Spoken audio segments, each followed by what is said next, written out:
And welcome to government crackers. So आज का हमारा टॉपिक रहेगा डैम्स एंड रिजर्वॉयर्स के बारे में। तो आज हम जानेंगे in detail about the major dams and reservoirs जो आपके एफकैट, सीडीएस या आईनेट किसी भी एग्जामिनेशन में पूछे जाते हैं।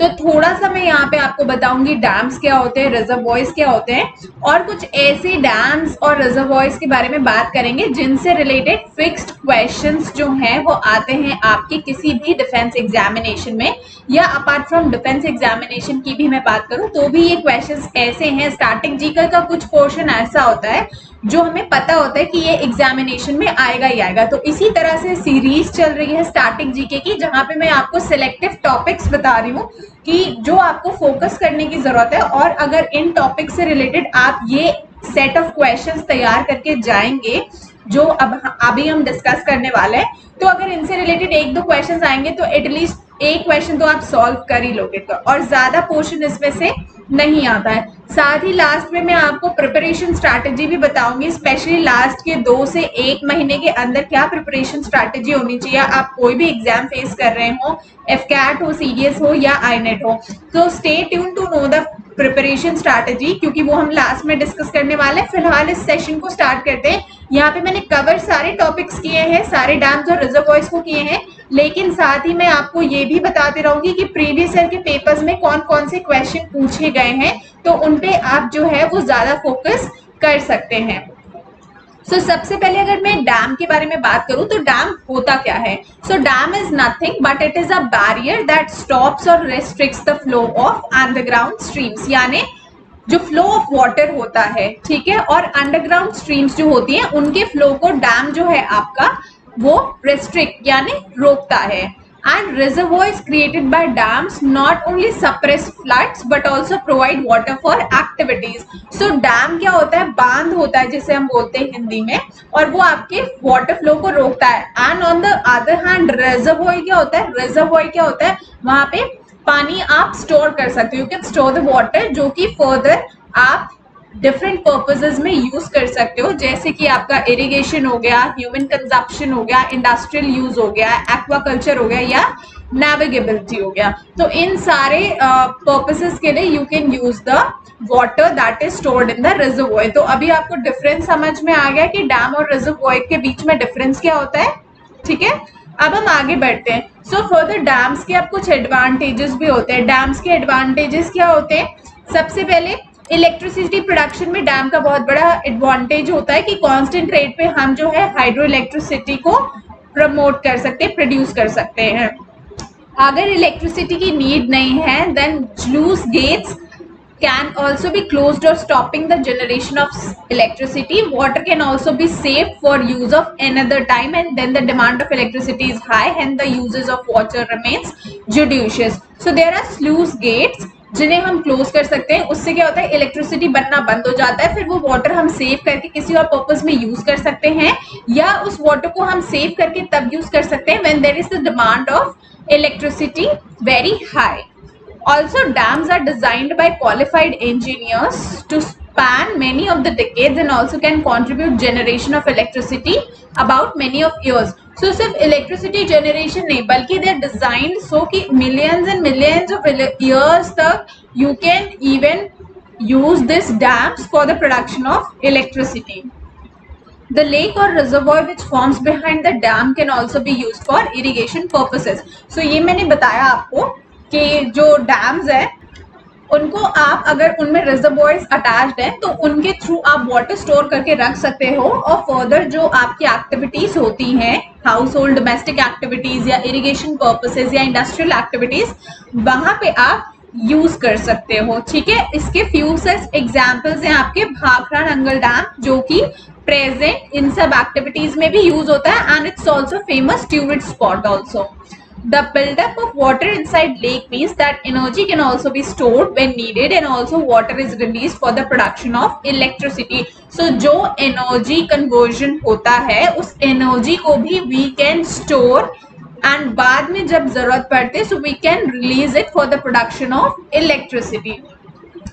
When used, the produced electricity by the dams does not even produce greenhouse gases and also do not pollute the atmosphere. So जो इलेक्ट्रिसिटी इससे प्रोड्यूस होती है that does not even releases any harmful gases, any green house gases. Thus हम environment को भी यहाँ पे save कर लेते हैं। So all these are the advantages of gases, advantages of dams. और अब हम यहाँ पे फोकस करने जा रहे हैं क्वेश्चंस, और एक एक करके अब हम सारे डैम्स को डिस्कस करने जा रहे हैं, ठीक है।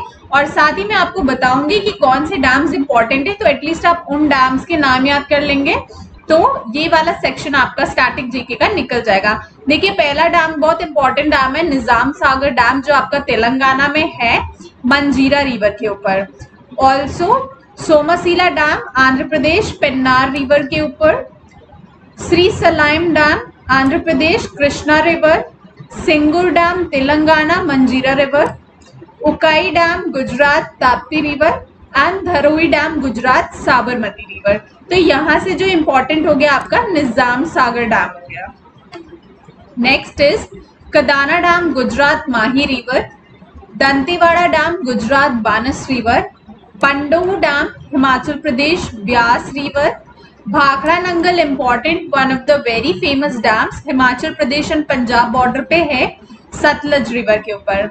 नथप्पा Jhakri dam Himachal Pradesh Sutlej river and Nathpa is also a famous dam. Then is Kamera Dam, Himachal Pradesh, Ravi River. Balighar Dam, Jammu and Kashmir, Chenab River. Dumkhar Hydroelectric Dam, Jammu and Kashmir, Indus River. Uri Hydroelectric Dam, Jammu Kashmir, Jhelum River. So Uri Hydroelectric Dam is again important. Maithan Dam, Jharkhand, Barakar River. Chandil Dam, Jharkhand, Swarna Rekha river and Panchet dam Jharkhand Damodar river. तो यहाँ पे दो dams मैंने आपको बताया, one is Uri dam जो आप याद करेंगे and second is Balighar dam, ठीक है। Next is Linganamakki dam Karnataka Sharavathi river.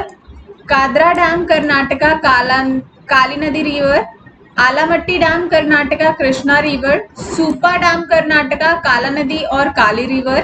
Krishna Raja Sagar dam very famous very important Karnataka Kaveri river. Harangi dam Karnataka Harangi river. So Krishna Raja Sagar dam जो है आप क्वेश्चंस प्रीवियस ईयर के पेपर्स में आए हुए हैं। Then is Narayanpur dam Karnataka Krishna river. Kodasalli dam Karnataka Kali river. Malampuzha dam Kerala Malampuzha river. Pechi dam Kerala Manali river. Idukki dam again very famous for Kerala Periyar river. ये पिछले ईयर के क्वेश्चन पेपर्स में आ चुका है, AFCAT and CDS both. Kundala dam Kerala Kundala lake. Next is Parambikulam dam Kerala Parambikulam river. Walayar dam Kerala Walayar river. Mulla Periyar dam Kerala Periyar. Neyyar dam very famous for Kerala Neyyar. तो एक इदुक्की एक नैयर केरला के लिए बहुत इंपॉर्टेंट है, ठीक है। Then is Rajghat dam Uttar Pradesh and Madhya Pradesh border पे बेतवा रिवर पे and Barna dam for Madhya Pradesh Barna river. Bargi dam Madhya Pradesh Narmada river. Bansagar Madhya Pradesh Son river. Gandhi Sagar dam very important पूछा जाता है क्वेश्चंस में, मध्य प्रदेश चंबल रिवर के ऊपर है, ठीक है। Yeldari dam Maharashtra Purna river. Ujjani dam Maharashtra Bhima river. Pavana dam Maharashtra Maval river. Next is Mulshi dam Maharashtra Mula river. Koyna dam Maharashtra Koyna river. Jayakwadi dam Maharashtra Godavari river. Badshah dam Maharashtra Badshah river. Wilson dam Maharashtra Paravana river and Tansa dam Maharashtra Tanasana river. देखिए यहाँ पे कुछ तो ऐसे हैं जो काफी लोकल नाम आ रहे हैं, लेकिन जो सबसे अच्छी बात वो है कि जो भी डैम का नाम है रिवर्स उससे रिलेटेड ही है। तो आप किसी भी ट्रिक को, क्योंकि सबकी अपनी इंडिविजुअल ट्रिक होती है, आप उस तरह से नाम याद कर सकते हैं या तो आप स्टेट वाइज सेग्रीगेट कर सकते हैं। तो यहाँ पे मैंने सारे लोकल डैम्स को भी कवर किया है। अगर आप उस पर्टिकुलर एरिया के होंगे तो आपको याद भी हो जाएगा, अगर आप उस पर्टिकुलर एरिया के नहीं है तो इसीलिए मैं जो इंपॉर्टेंट डैम्स है उन्हें मार्कअप करते हुए चल रही हूँ। Panchet dam Maharashtra Ambi river. Mula dam Maharashtra Mula river. Kolkewadi dam Maharashtra Vashishti river. Girna dam Maharashtra, Girana river. Vaitarna dam Maharashtra, Vaitarna river. And Rajdanagari dam Telangana, Bhogavati river. तो ये सारे लोकल डैम्स हो गए आपके महाराष्ट्र एंड तेलंगाना के। Next is lower Mannar dam Telangana, Mannar river. Mid Mannar dam Telangana, Mannar river. Upper Mannar dam Telangana, Mannar river. ठीक है, ये तो सारे लोअर, अपर एंड मिड हो गए। Then Khadakwasla dam, again one of the most important dams, Maharashtra, Mutha river के ऊपर। Gangapur dam Maharashtra, Godavari river. And Jalapur dam Andhra Pradesh and Odisha border. Indravati dam Odisha, Indravati river. Hirakud dam very important for Odisha, Mahanadi के ऊपर है। Vaigai dam Tamil Nadu, Vaigai. Peruchinnani dam Tamil Nadu, Paralayar river. Mettur dam Tamil Nadu, Kaveri river. Govind Vallabh Pant Sagar dam, also known as Rihand dam. तो ये दोनों नाम आप याद रखिएगा, इधर गोविंद वल्लभ पंत सागर डैम या रिहांद डैम भी है, जो आपका उत्तर प्रदेश में है, रिहांद रिवर के ऊपर। And again important Tehri dam, जो आपका उत्तराखंड के लिए है, भागीरथी रिवर पे। And Dhauli Ganga dam, Uttarakhand, Dhauli Ganga river. ठीक है, तो ये हमने डैम्स कवर किए। अब आ जाते हैं रिजर्वॉयर पे। तो जैसे मैंने बताया आपको कि रिजर्वॉयर को एक आर्टिफिशियल लेक आप समझ सकते हैं, जहाँ पे पानी स्टोर किया जाता है। और रिजर्वॉयर जो है वो वाटर लेवल को आपके कंट्रोल करने में हेल्प करता है, ताकि विद टाइम जैसे भी आपके वाटर की रिक्वायरमेंट हो, आप उसको यूज कर सके for any of the human activities या आपकी इंडस्ट्रियल एक्टिविटीज के लिए। तो अब कुछ रिजर्वॉयर्स को भी हम कवर कर लेते हैं। धिंदी रिजर्वॉयर तेलंगाना में, कृष्णा रिवर के ऊपर। Lower Manair reservoir Telangana. Tatipudi reservoir project Andhra Pradesh. Gandhipallam reservoir Andhra Pradesh. Himayat Sagar reservoir Telangana. Shri Ram Sagar reservoir Telangana. Govind Sagar reservoir Himachal Pradesh. Maharana Pratap Sagar important है reservoir, Himachal Pradesh. Ghataprabha reservoir Karnataka. Hemavati reservoir Karnataka. Tawa reservoir Madhya Pradesh. And Balimela reservoir Odisha. Aliyar reservoir Tamil Nadu. Chittar reservoir Tamil Nadu. Krishnagiri reservoir Tamil Nadu. Manimuthar reservoir Tamil Nadu. Pechiparai reservoir Tamil Nadu. Shoolagiri Chinna reservoir Tamil Nadu. तो ये पूरे तमिलनाडु के आपके लोकल रिजर्वॉयर्स हो गए। Thunakadavu reservoir Tamil Nadu. Varattupallam reservoir Tamil Nadu. Vidur reservoir Tamil Nadu. Amaravati reservoir important है तमिलनाडु, अमरावती रिवर के ऊपर। गुंदार रिजर्वॉयर तमिलनाडु, बेरीजाम लेक के ऊपर। Kullur Sandar reservoir Tamil Nadu. Pambar reservoir Tamil Nadu. Periyar reservoir again very important, Tamil Nadu, Periyar river के ऊपर है। देन इंपॉर्टेंट आपका स्टेनले रिजर्वॉयर है तमिलनाडु में, कावेरी रिवर के ऊपर। Then is upper reservoir Tamil Nadu. Vattamalaikarai Odai reservoir Tamil Nadu. Willingdon reservoir again important है तमिलनाडु, जो आपका पेरियार ओडाई रिवर के ऊपर है। Bhavani Sagar reservoir Tamil Nadu. Kodaganar reservoir Tamil Nadu. Manimuthanadi Tamil Nadu. Parambikulam reservoir Tamil Nadu. Sholayar reservoir Tamil Nadu and Thirumurthi reservoir Tamil Nadu. Varadamanadhi reservoir Tamil Nadu. Vembakottai reservoir Tamil Nadu. Manjalar reservoir Tamil Nadu. Salal project important, one of the most important projects है जो जम्मू एंड कश्मीर में है on Chenab river. Then is Chutak hydro electricity project Jammu and Kashmir, it is also very important. Indira Sagar project भी काफी important है मध्य प्रदेश में, Narmada river के ऊपर। एंड नर्मदा डैम प्रोजेक्ट बहुत ज्यादा कंट्रोवर्सी में भी रहा था, so it is again important Madhya Pradesh में आपके नर्मदा रिवर के ऊपर। And Rihand project of Uttar Pradesh. तो ये लास्ट के आपके तीनों चारों काफी इंपॉर्टेंट है रिजर्वॉयर्स में।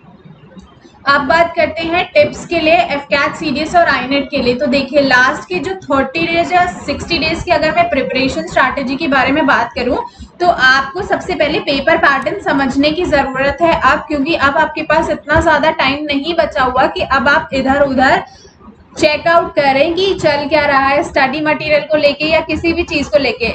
अब आपको क्या करना है, सबसे पहले खुद पे ट्रस्ट करिए। आप पुराने ईयर के पेपर्स को लेके बैठिए एंड चेकआउट करिए, पेपर एनालिसिस करिए कि किस तरह के क्वेश्चन जो है पूछे जाते हैं, कौन से क्वेश्चन का कितना वेटेज है।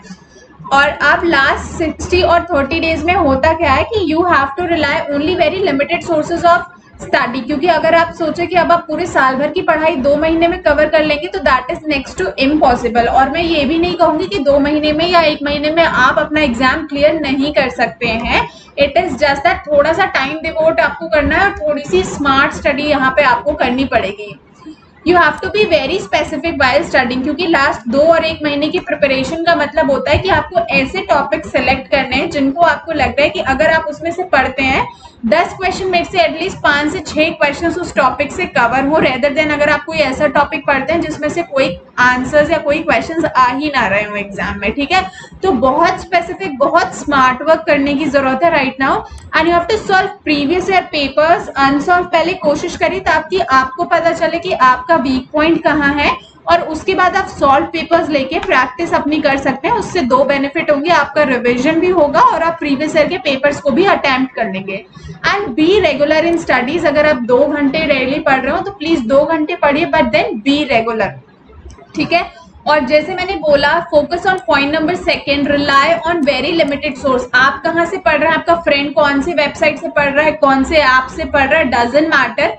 You have to focus yourself and make yourself very limited. और आपको अपने आप पे कॉन्फिडेंस रखना होगा, आपको अपने आप पे बिलीफ रखना होगा, अपने आप पे फेथ रखना होगा कि yes what ever path you have chosen, आप थोड़ा सा स्मार्ट वे में पढ़ रहे हो, पैटर्न को देख के पढ़ रहे हो, तो आप बाकी दुनिया को भूल जाओ कि कहाँ पे क्या हो रहा है। You have to just focus जो भी आप पढ़ रहे हो, ताकि एटलीस्ट जो आप पढ़ो वो आप भूल ना जाओ। So all those who are struggling for study material, there is a initiative from our side कि you can take this written course of CDS, FCAT और INET where you will be getting ample of study material जो बिल्कुल specific to the point होगा। जैसे मैंने बोला smart study जिसे हम बोलते हैं, सिर्फ वही टॉपिक्स यहाँ पे क्लियर करे गए हैं और वही टॉपिक्स यहाँ पे कवर किए गए हैं। और स्मार्ट स्टडी लास्ट के 2 महीने 1 महीने में इंपॉर्टेंट ही नहीं, बल्कि आपको हमेशा वही पढ़ना चाहिए जो एग्जामिनेशन का सिलेबस है, rather than confusing yourself कि मैं ये बुक लेता हूँ वो बुक लेता हूँ।